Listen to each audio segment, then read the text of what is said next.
Meus irmãos, minhas irmãs, mais uma vez aqui no Palavra Encarnada, Padre Deusmar Andrade, com vocês hoje, celebrando, meditando a Palavra de Deus. Mas não esqueça, é fundamental que você também pegue a Palavra de Deus e faça a sua meditação, sua lexia divina, seu estudo bíblico, para que você possa aprofundar naquilo que Deus tem reservado para o seu coração e que só Ele pode falar quando o teu coração está aberto.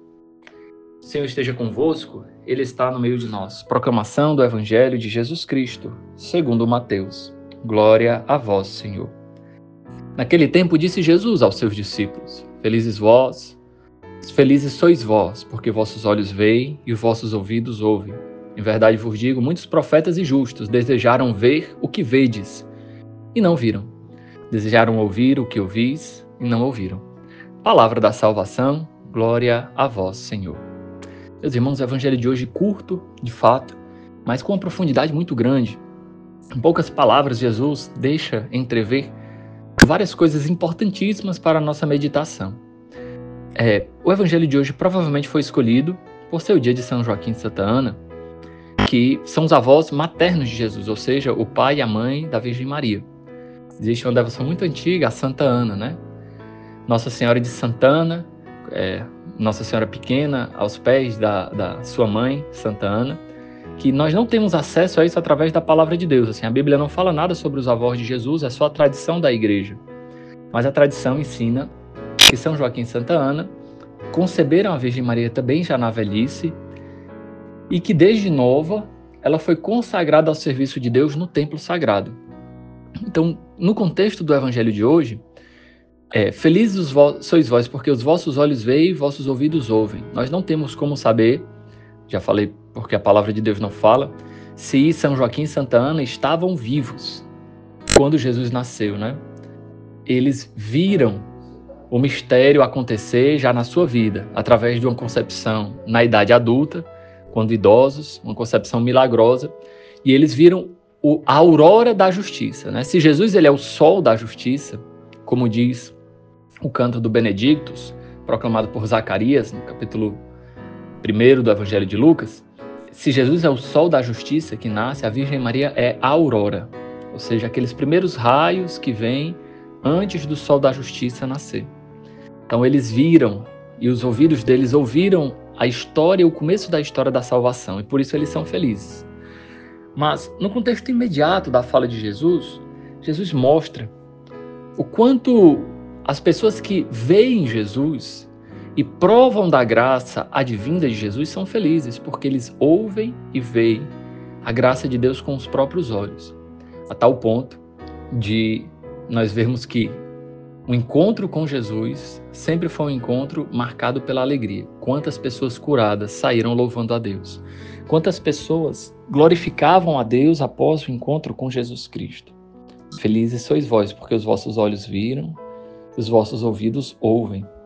Ou ainda como o começo da carta de São João, uma passagem tão importante para os filhos da luz, né? Para o despertar filhos da luz, porque os olhos viram, nossos ouvidos ouviram, que com nossas mãos tocando o verbo da vida é o que vos anunciamos. Interpretado à luz do carisma, o nosso anúncio deve ser sempre de uma experiência pessoal, única e irrepetível. O nosso anúncio deve nascer de um coração que atualiza a experiência. Nunca pode ser uma história somente, né?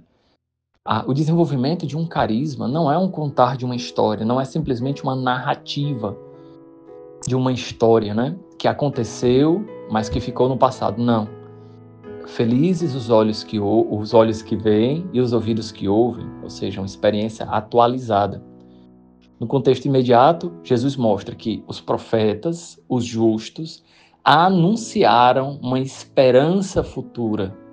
Nós, cristãos, não temos simplesmente uma esperança futura. Nós já provamos da graça hoje. Nós vivemos a graça de Jesus Cristo. É por isso que Jesus fala sobre João Batista, aquela passagem que pode parecer contraditória.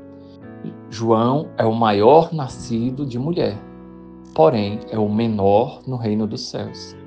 Como pode entender isso?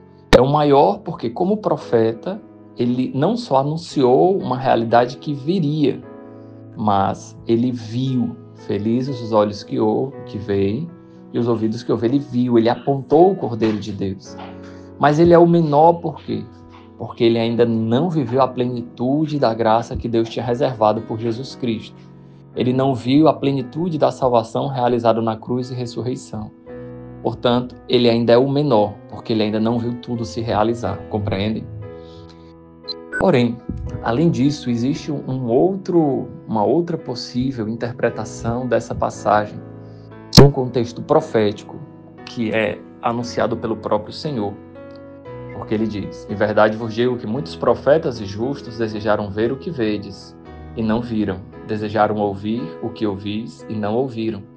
Nesse contexto, precisamos lembrar como é que eram as acusações contra as idolatrias do Antigo Testamento. Vejam, os profetas anunciavam que o povo de Deus se pervertia através da idolatria, por fabricarem deuses que têm olhos, mas não veem, boca, mas não falam, ouvidos, mas não ouvem. Ou seja, eram estátuas de madeira, de ferro, de bronze, de mármore, de barro, mas que não tinham vida em si.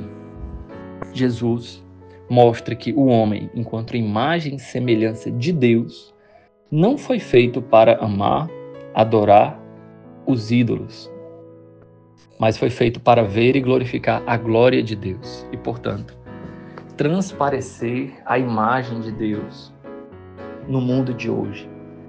Felizes os vossos olhos porque veem, vossos ouvidos porque ouvem, ou seja, vós não sois imagem de deuses de prata, de ouro, de bronze, de ferro. Vós fostes criado para ser imagem e semelhança de Deus. E assim resplandecer o amor doação, aquele amor que sai de si mesmo. Que a graça de Deus possa nos acompanhar hoje e sempre.